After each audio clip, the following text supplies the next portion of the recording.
Hi, everyone. My name is Lisa Lindvay, and I'm the Education Coordinator at Weinberg Newton Gallery. I'm so happy that you are joining us tonight for our first virtual teen workshop, Remixing the Archive, which we're presenting in collaboration with the Museum of Contemporary Photography. The Museum of Contemporary Photography is currently presenting the exhibition, What Does Democracy Look Like?, which is free and open to the public now until December 23rd. You can make a reservation at mocp.org, which we'll throw up in the chats. Also, the MOCP hosts numerous teen programs throughout the year, including photography workshops, teen nights, summits, and more.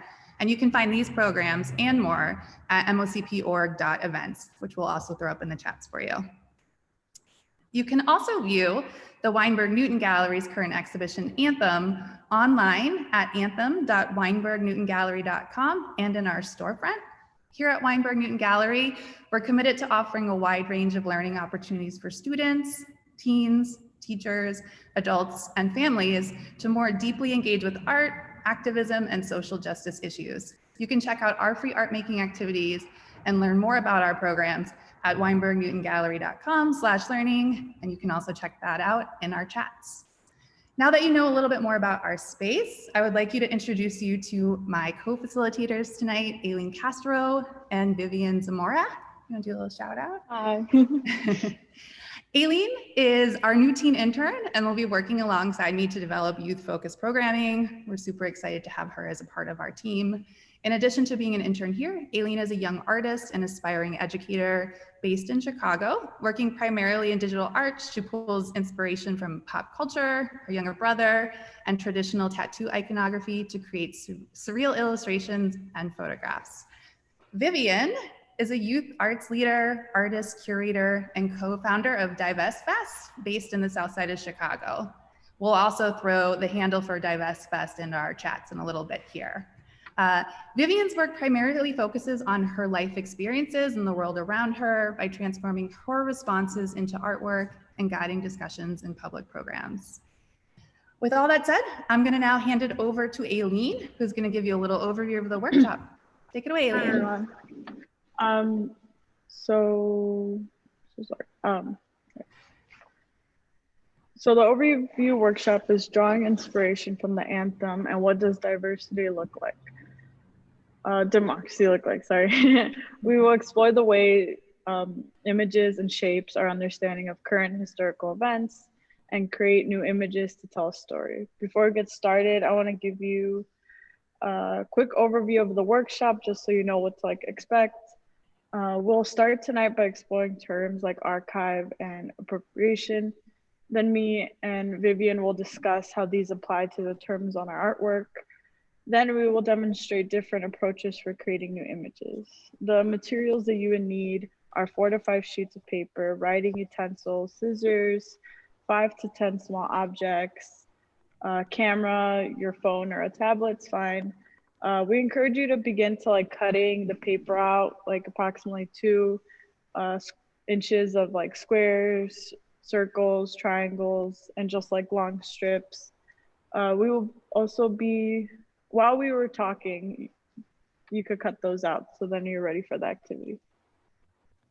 And then I'm gonna hand it over to Vivian. Thanks, Aileen. Vivian, I'm gonna go ahead and throw up our slideshow.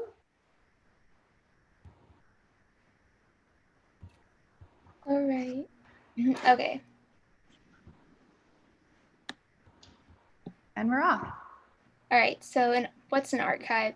An archive is a collection of historical documents or records providing information about a place or institution or a group of people. So questions to consider when you're thinking about an archive is, what do we see value in? Who gets to dictate that value? And just honestly, take a moment and look around you. What do you think possessions say about who you are?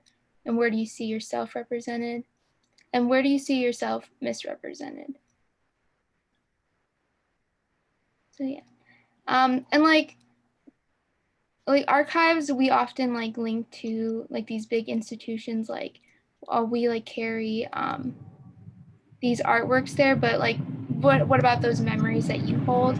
How are those correlated to that, and how could those be archived in a sense? I think is something to consider.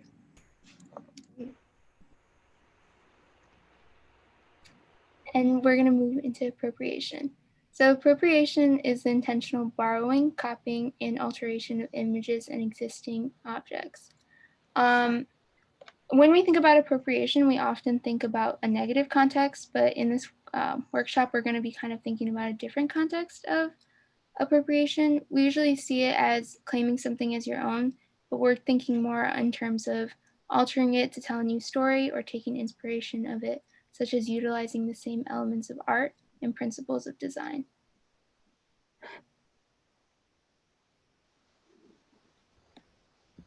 Thanks, Vivian. That was awesome. So again, the two terms we're really going to explore tonight are the idea of archive and appropriation and different forms of looking at that.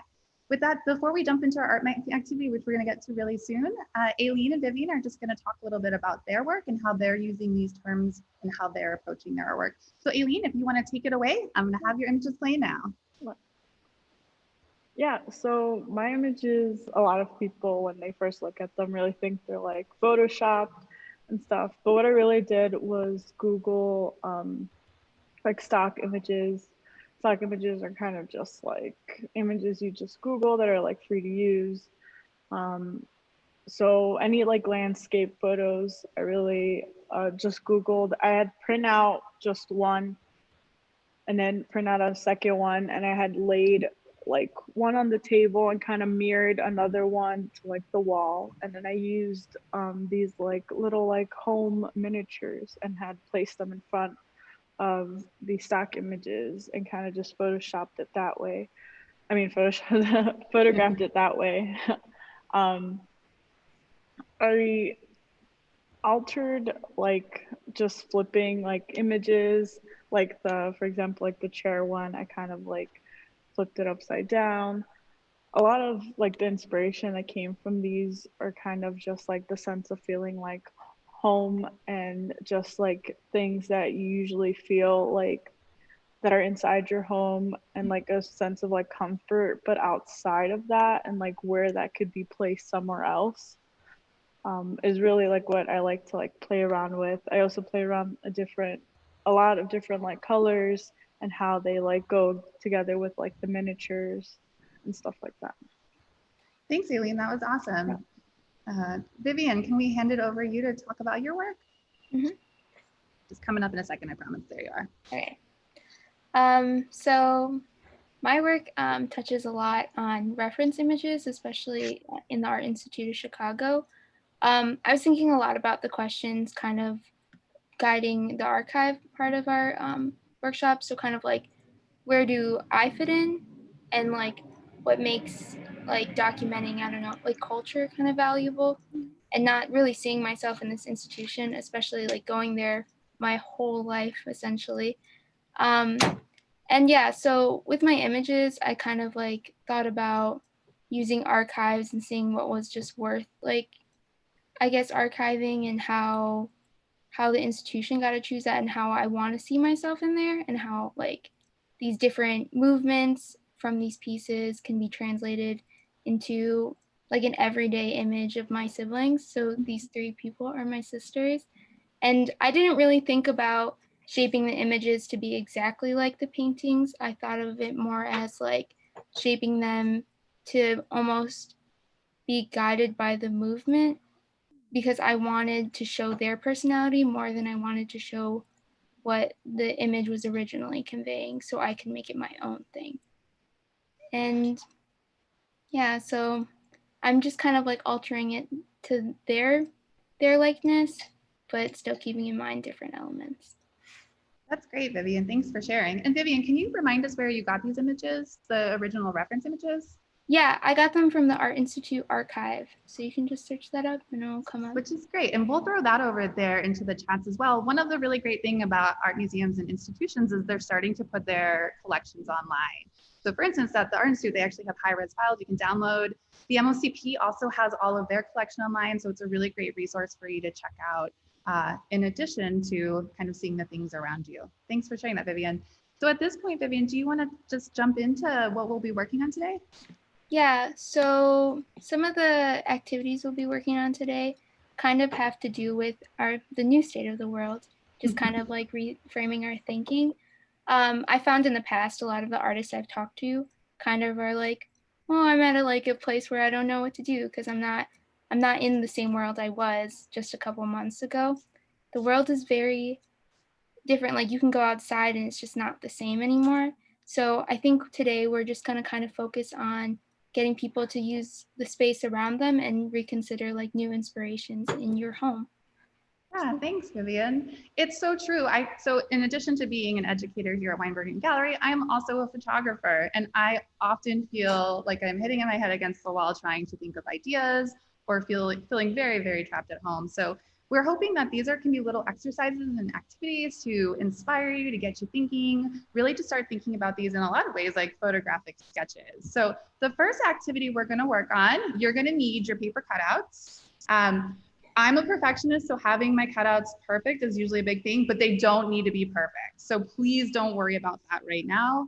If this is something you're really into, you can always take the time, cut them out later, and make them more perfect. So what we're gonna ask that you do is you get your paper cutouts ready. And again, we're hoping that you have circles, squares, lines, and triangles cut out. And then once we have all those ready for you, we want you just to clear out a space in front of your table. We're gonna, in many ways, think about the space in front of us as our frame on our camera. Now, if you're working at a busy station like I am, it's also helpful just to take a piece of paper, set it on your table, and that can genuinely act as your frame or composition.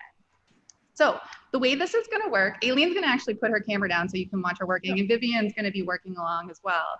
So these are gonna be timed compositional activities. So what's going to happen is I'm going to put an image on the screen that is from an archive and collection. And then in 2 minutes, what I'm going to ask you to do is using just the pieces of paper to create a composition inspired by the image. And then after the 2 minutes are up, you're going to grab your cell phone or your camera, and then you're going to take a picture of that, and hopefully you'll share it with us and we'll show you how to do that. So are you ready, Aileen and Vivian? Yep. You look like you're set? Okay, so I'm gonna go ahead and share my first image.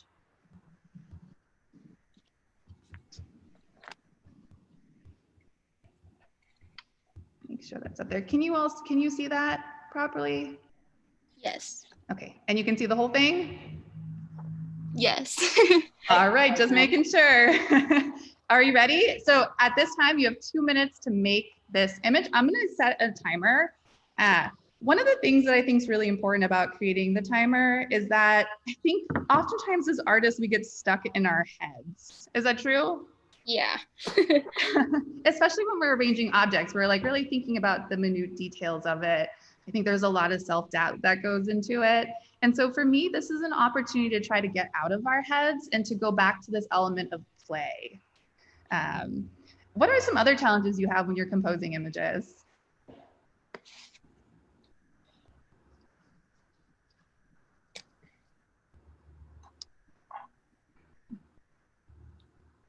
Color. You ever think Oh, Vivian, you're talking about color. So the one thing that you have color cutouts, which is awesome. Yeah. Color is another thing that sometimes it gets really complicated. Oftentimes I have students just use white pieces of paper on a white surface because that's about as bare and minimal as possible.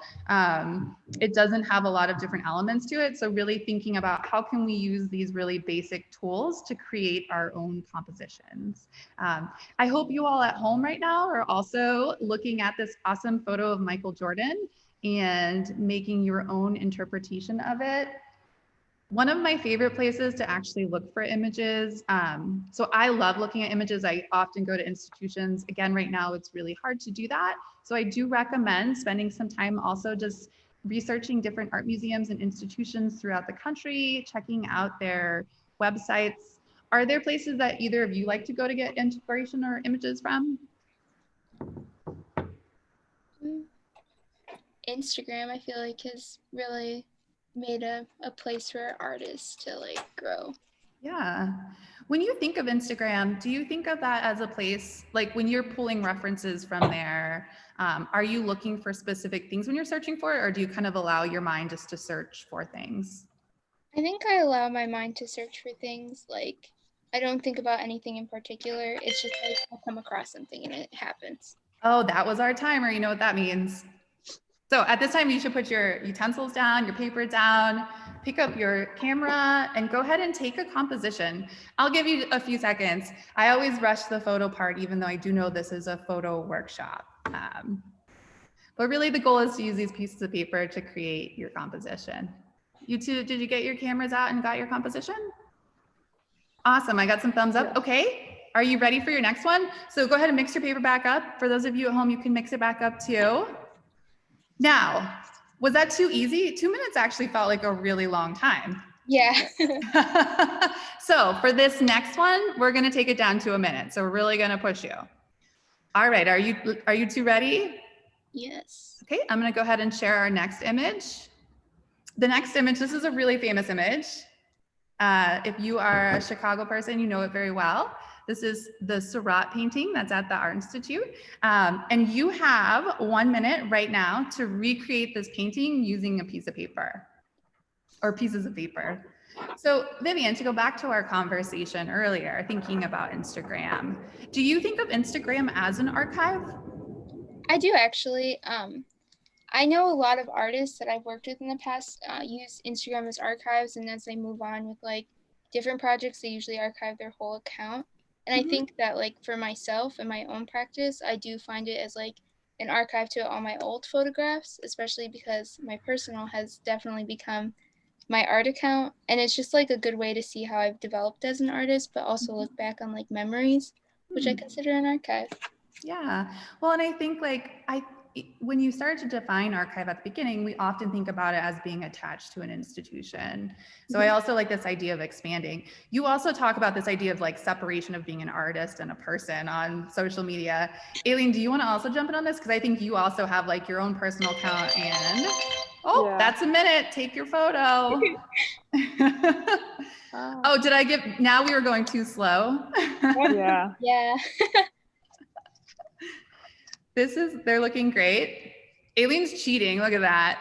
Come on. Come on, So Aileen. it fits on the frame. My favorite part about doing this activity is when we have a large group of people doing it, you can really start to see people's personalities based on if they will be willing to stop or not.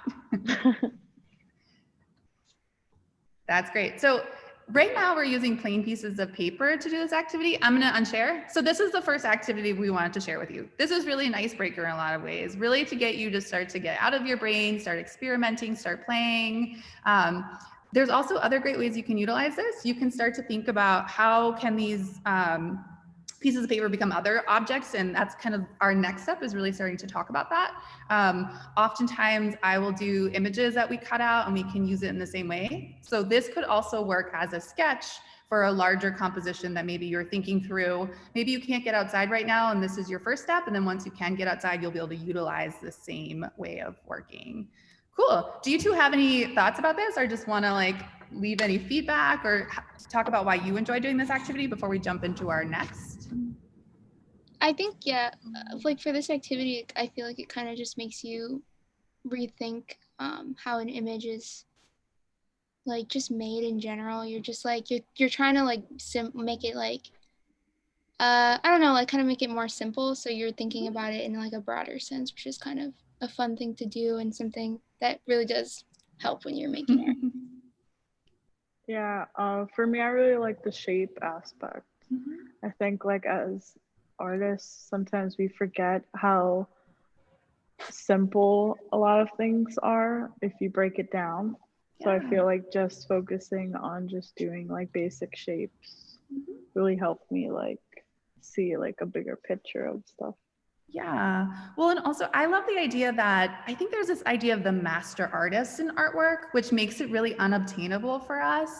But also like in the end, it is about breaking it down to shape and form and starting to put these pieces together. So for me, I hope it also kind of bridges that gap of thinking like there is no in between there. Awesome. Well, thank you. I'm excited to see what your final pictures look like, and hopefully you'll approach it again. If you made images, we would love to see them. I'm going to throw our hashtag over in our chat panel, and it's going to be WNG teens, and I'll keep sharing that with you throughout the night. So we want to see what you're working on, and we'll share what we're working on as well. So with that said, we're going to jump into our second activity, which is all about using objects. So as Vivian said, we're stuck at home. We don't know what to do.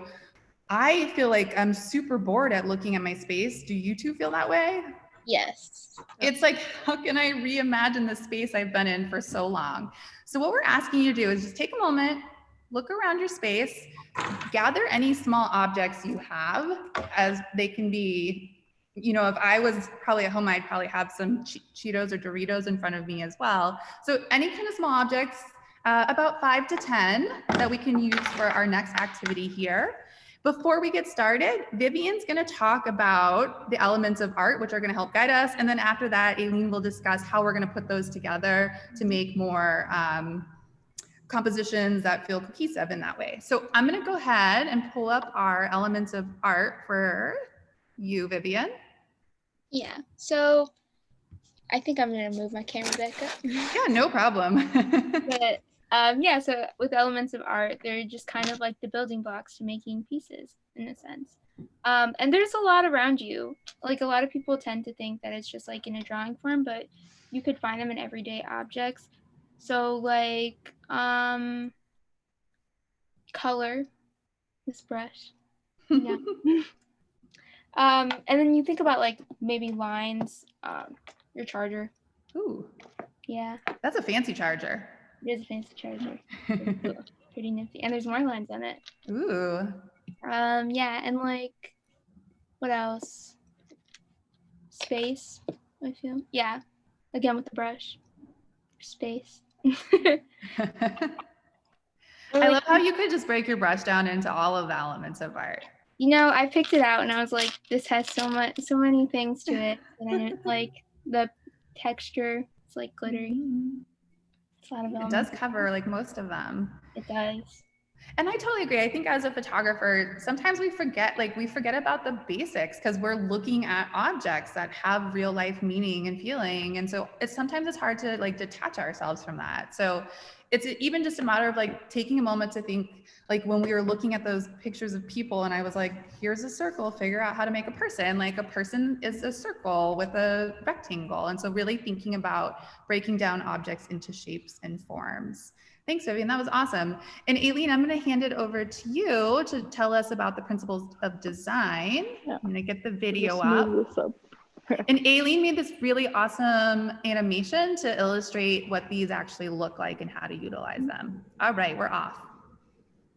Yeah, so for principles of designs, they're about like 9, but here are some like basic ones. The first one that you just saw was like balance, and that kind of is just like the weight, color, texture, and space in like your artwork and how that like matches up with the other ones. Kind of, that also kind of plays a lot with like foreground and background and like where you place like your subject or like the main focus of your piece. Emphasis is a part of design that catches the viewer's attention. It'll be like the second one, that one, of just kind of like standing out. This could be like, you know, size, color, texture, anything like that. Movement is the path of the viewer's eyes that takes you through your artwork. And then pattern is just repeating objects, symbols all over your artwork. Repetition, which we don't have up here as like an animation, but it's just like seeing the same thing over and over, like active.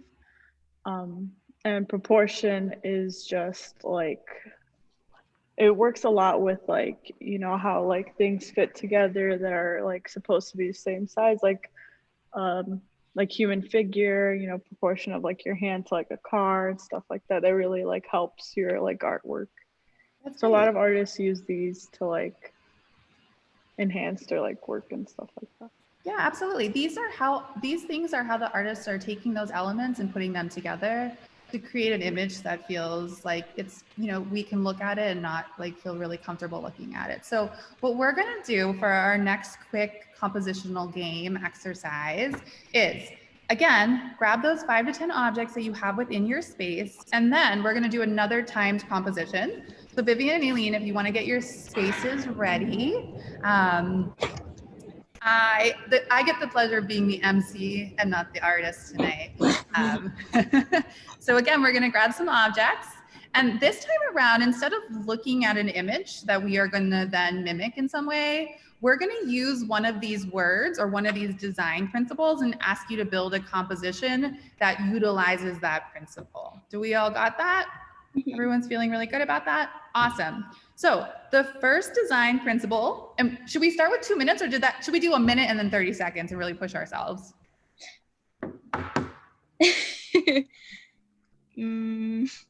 Oh, you two sound so hesitant. So we're going to be fearless and we're going to do a minute. Oh, Lisa. I know. Okay, are you ready? The pressure's on. In 1 minute, I want you to create a composition that has or uses emphasis to show your objects. And again, what's the idea of emphasis? I love talking about emphasis because I'm a loud speaker sometimes. And whenever I'm thinking about art words, I'm always trying to think about how we're using them in everyday life. And so the idea of emphasis is like, even when you're talking to someone, you get really excited, you raise your voice, right?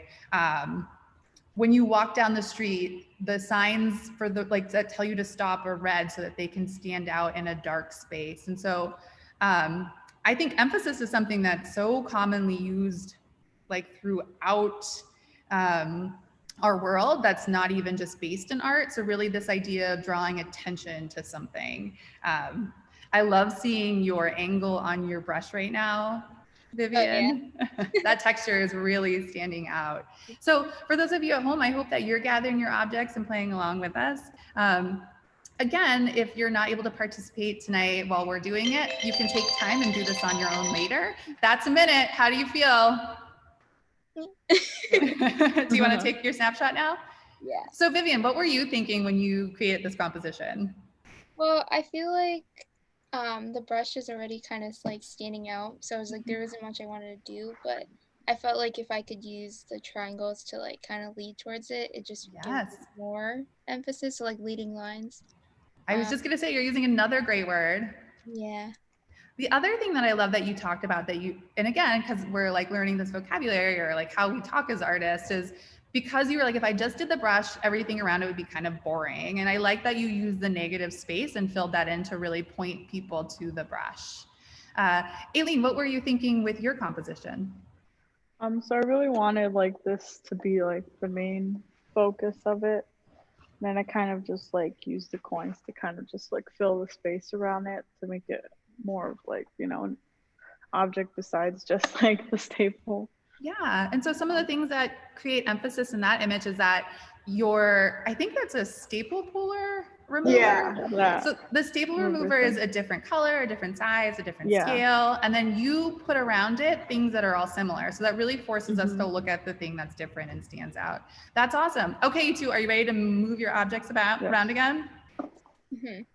And because we're pushing ourselves, we are going to try 30 seconds. I know this seems like it's crazy, but like I said, I think it's really good just to get out of your head and start moving.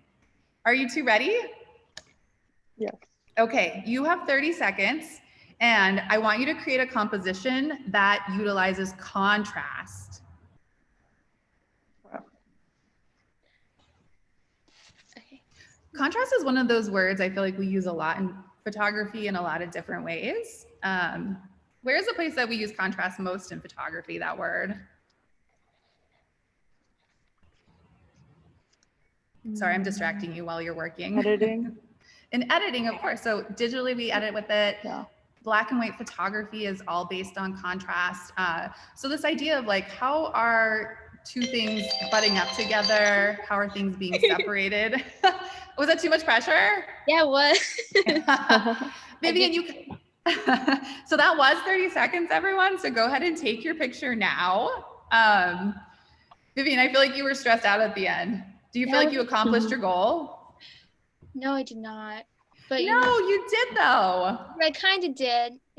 Okay, let's talk about this. Why didn't you accomplish your goal?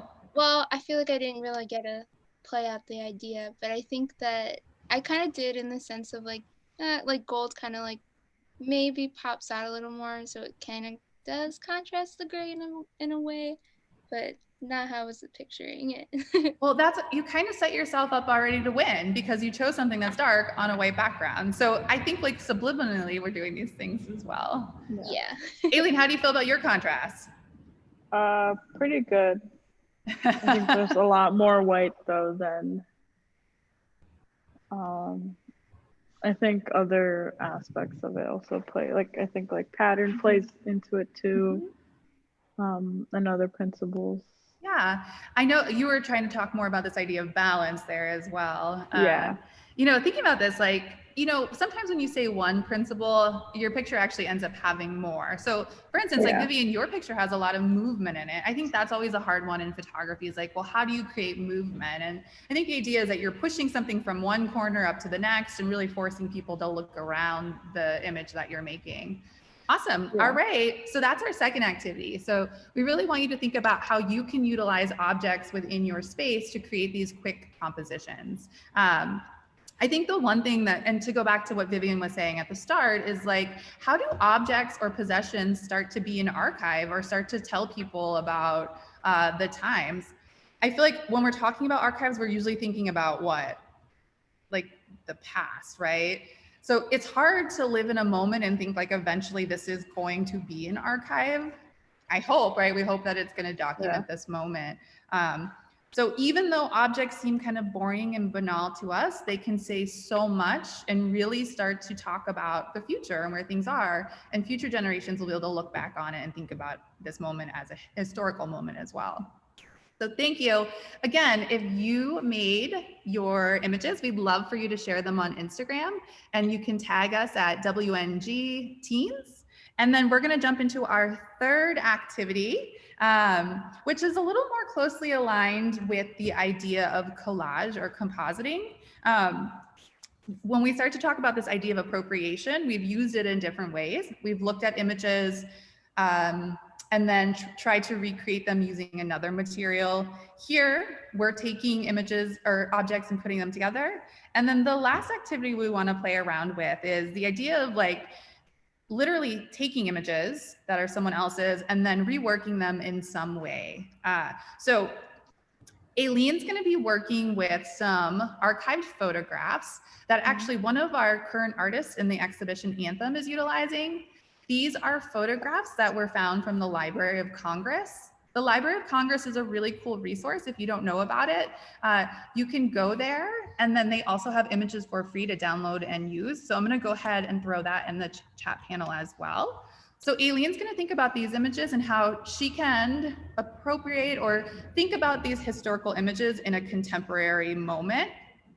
And then Vivian, you are going to be working with some cutouts. Ooh, what a great striking image to begin with. Yeah.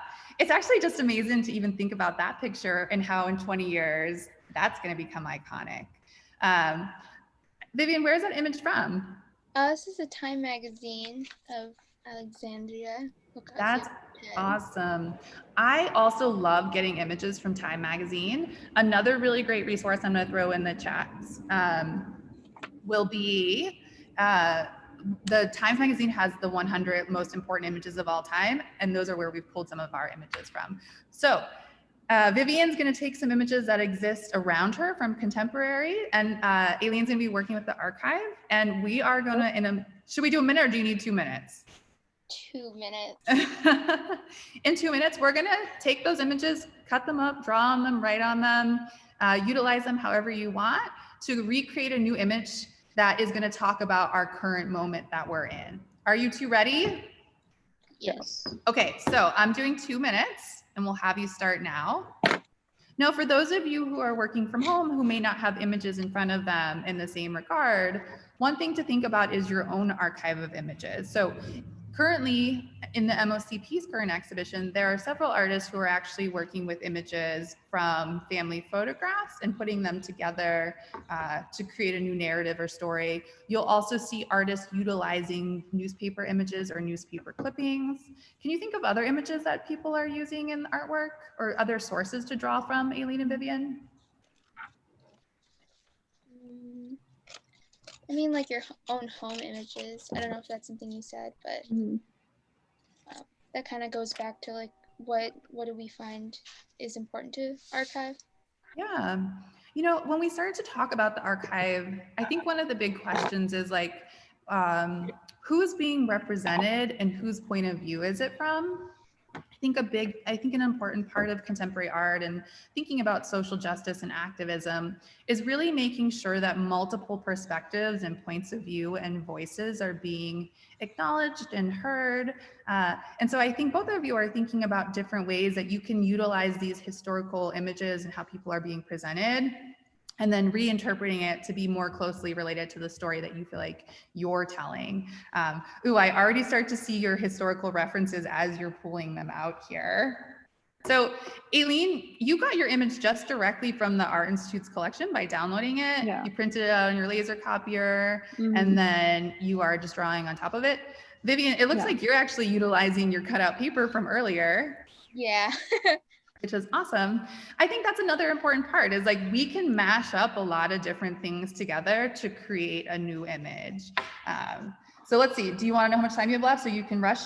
Yes. We're down to 5 seconds. Oh my goodness. Here we go.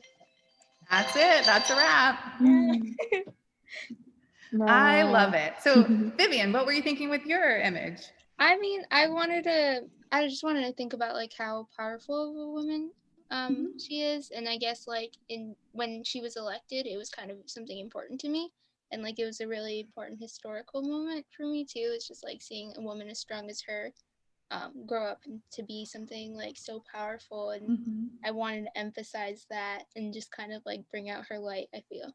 I love it. So one thing that I think is really important, and one reason I love photography so much, or just like images in general, is like we naturally are looking at these things all the times, which really informs how we think about things, right? So when you wanted to make her look powerful, what did you recreate around her? Or like what from history like automatically came to your mind? Well, it's kind of funny, like I forget what it's called, but like kind of like a halo almost, like like in religious context, like it's kind of like the Virgin Mary almost. It's almost like this power and like this striking look that she has, and I felt like it was kind of similar. So I was gonna try to do something like that, and just it kind of like also just emphasizes her look and her gaze, which I really appreciate. Yeah, absolutely. So this idea of like there are cues that are put out there and symbols that make us think of power or how to elevate folks, right? So I think we just naturally draw from these cues as well. So even if we're not thinking about them, they're still embedded in our head. And Aileen, what are you working on there? Do you want to can you turn your paper so we can see it? Yes, love it. Okay. So I thought of like, kind of like the protests that were going on and stuff. So I kind of drew like, if I had more time, it would be more detailed, but kind of just like if they were holding like protest signs and stuff, I used some of like, instead of like the umbrellas, kind of just following how they all hold them. I love the repurposing of that. That's smart. I love that. That's great. And just of like thinking about now and like back then. So I know, can you like the idea of like sitting on the beach while people are protesting, or how it could be such a common part of our life rather than trying to villainize it or make it a moment. I think there's something really beautiful about that idea as well. That's awesome. So you two just made 2 really great images in 2 minutes. So think if you just kept doing this all night, how many great images would you come up with? Millions. No. A ton. And along the way, you're also going to come up with a lot of bad ones, and that's okay too, because we have to make those to get to the good ones. So this was our third activity, to really start to think about moving images around. So every one of these activities is really building off of the elements of art, our principles of design, how we're breaking images down and really working them to tell a story or to tell a new story that feels more personal to who we are or more in conversation with that. So and again, I keep forgetting, if you would like to share your images with us, again, you can send them or tag us, hashtag us with WNG Teams on Instagram. We really look forward to seeing them. Are you ready for our last activity? This is one of my favorite activities to play. I often think about how isolating it is right now and how it can get boring, kind of doing the same thing over and over again. This is a play off of Heads Up or Pictionary, for those of you who know that game. I think Heads Up is more of the contemporary of that. Is that true? Yeah. Yeah. Or maybe there's even a newer version I'm not sure about. So for this game, what you need is a piece of paper and a writing utensil. And for this one, I'm asking all of the participants who are not visible on this panel to go ahead and participate as well. So what's going to happen is I am going to describe an image to you all. And as I'm describing it, I'm going to ask that you draw it. So Aileen, you're really good at drawing. Vivian, you're really good at drawing too. I am a horrible drawer, which is one of the reasons I think I love photography so much. So for those of you out there who are photography folks and you're like, I don't want to draw, it's okay. Again, we're breaking it down into simple forms like lines, circles, squares, triangles, and no one will make fun of your drawings, I promise. All right, are you two ready? Should I do this timed? Yeah. Okay. I feel like it's more fun time. See, at first you were intimidated by the timer. Now it actually makes it more enjoyable. What should we do? Should we do 2 minutes? Yeah, 2 minutes feels fine. Oh, look at Vivian. Look at that comfort with that too. I appreciate that. All right, I'm going to go ahead and hit the 2 minutes and we're off to go. So I'm in charge of this one. Approximately 1/5 of the way up from the bottom of the image, there's a horizon line. Approximately 1/5 from the bottom, there's a horizon line. And this looks like it's dirt or sand, so it has a lot of texture to it. It's not just a straight line. We got that part? And then on the, almost in half, divide the image in half, and in the right half of the image, a horse is galloping towards the end of the piece of paper. So the horse's feet are on the ground and its nose is almost touching the end of the paper. And it takes up about, you know, 1/3 of the right half of the picture. And the horse's tail is blowing in the wind, but that's a detail that I don't know if you need. And then of course, if you have a horse, usually there's someone riding it. So it just so happens that this horse is being ridden by a cowboy. And I know this because he's wearing a cowboy hat, or I'm going to assume that it's a cowboy based on the cowboy hat. All right, so we got a horse on some sand or dirt. Again, the horse and the cowboy, as far as the top of the cowboy's head, it's about 2/3 the way up. Are you ready for my last detail of the image? So the entirety of the background is cloudy. So it's a really, really cloudy day. The clouds actually are so intense that they start at the top of the sky for our composition and make its way down to the horizon line that we drew. So the clouds kind of seem like they're going back forever. There's a lot of repeating of them. And the clouds exist, I'm gonna say one last thing, on both sides of the composition. All right, are you ready to put your pencils down and see what this image is that you were drawing? No. No. It's so horrible. Why do we? I regret saying the timed part. Yeah, I don't even know what. That's why Also, you were so excited. Okay, are you ready to see the image? Are you ready to see how good it is? Okay, this is the image. Okay. What? Your images are pretty darn close. All right. So this is actually an image by Richard Prince, who is the master of appropriating. So this is actually the photograph of, like, you know, Marlboro cigarettes. This is the cigarette man that was on all the ads. And then he literally just took it and made it his artwork. So you're appropriating an appropriation, which I kind of like that idea. I actually think your drawings are really good. Look at the cowboy's face. Vivian, you really got the beautiful, like, tail in the wind. It's amazing. I got the mane, but we didn't have time. So this is a game, like if you're bored and you don't have any money, but you have paper and pencil, and I know you all have your phone, is that true? You could source images from Instagram. You could like just look out your window and describe something and have people draw it. And it's a fun way to keep you engaged. It also is just good to like, it makes your brain really think about breaking down your composition into the elements. I don't know, how'd you feel about that activity other than feeling disappointed in your drawing? It's just fun to like. Good. Yeah. Yeah. I think it's a nice like laughing game. It is. So if you're looking for a fun thing to do with your friends, and look at this, we can actually still do it on Zoom as well. So if you have to socially distance, it's still a great game for that. Those are all of the activities we have planned. So if you two want to pop your screens back up, thank you so much for participating and playing along with this. For me, this is all about getting out of our head, starting to be creative with the things that we have available around us. Art doesn't have to cost a lot of money, and it doesn't have to look how we think it should look or what it used to look like. The other important thing for me is that it is important to look at images that have become before us and really start to think about, where do we see ourselves? And if we're not being visualized, how can we start to make sure that we are being visualized, or start to visualize our story in a way that feels sincere? Aileen and Vivian, do you have any wrap-up comments for us? Also, if anyone has any questions, we can take them now. We'll give it a second. I want to thank you two so much for being here. Your work's awesome. You're also so fearless and willing to take risks, which I really, really appreciate. And again, if you did make images during this, we ask that you share them with us. We're super excited to see them. Again, you can share those at #WNGTeens. I'll put that up on the screen. Let me see if we have any questions here.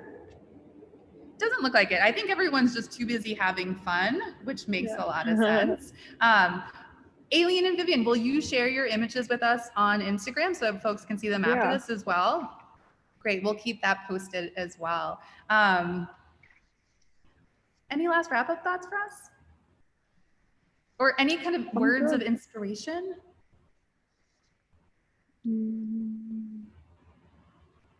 mean, like going through this workshop, I feel like a lot of the times as a photographer, we don't really think about things like this. We're more like, oh, it's a picture, let's take it. So I think that it's important to just always think about the different breakdowns of photos and how you can plan it out, essentially. Ooh, I just got a really great question, which I think we should type and answer. Where can I follow the panelists' art? So Aileen and Vivian, do you want to throw those in the chats? Yeah. Yeah. Great. And then also, as I mentioned, Vivian co-founded an organization for other youth. Is that correct? Or teens? Yeah. We'll throw that up there as well. About it? Yeah, go ahead. Why don't you tell us about a second? Yeah, so I created an organization along with a couple of colleagues from TCA. I don't know if anyone is familiar with it, but it's a teen group in Museum of Contemporary Art. It was made kind of as like a response at like adultism in organizations and institutions that we're a part of. So kind of just acknowledging how young people kind of fit in this art world and giving them a voice to speak out about how they create art and just kind of like how they felt in those institutions. So it's just starting out, but it'd be really nice to have people check it out. That's awesome. Thank you for sharing that. I think we're getting them out, but let's also just verbalize it just in case they're not going through. So Aileen, where can people find your artwork? Yeah. So I just typed in. Oh, awesome. On Instagram, it's just above Aileen, AILEEN. And that's also like on any other platform. I think it's on TikTok too. And I do like some cool, like either like real fast, like speed drawings or just like, you know, some like videos of my art. So cool. And then Vivian, what about you? Can you just say your handle one more time? You can find me at Arctic Vivian, so ARTICVIVIAN. I spelled that wrong. It's so hard to say letters in order when you're talking on a screen, right? And you can also find the organization I just talked about at Divest Fest Shy. So That's great. And if you're following us on Instagram, or if you don't follow us and just check out our site, we'll make sure to tag Aileen and Vivian as well so you can follow their work. They're both incredibly talented and are doing awesome stuff, and maybe have some really cool opportunities for you out there watching to join in as well. Well, with that said, thank you all. I know it's hard to give up time on an afternoon, especially after you've been virtual all day and learning stuff, but we're really glad that you could tune in with us. Again, I'm really grateful and that you two were here to help out. You're awesome, and I'm glad everyone got the chance to meet you. And I also just want to thank the MOCP for partnering with us on this exhibition. And again, you can check out all of our opportunities either at mocp.org or weinbergnewtongallery.com. And hopefully we'll see you again soon. And again, thank you to Aileen and Vivian. Thanks, Take care, everyone. Thank you. Bye. Thank you.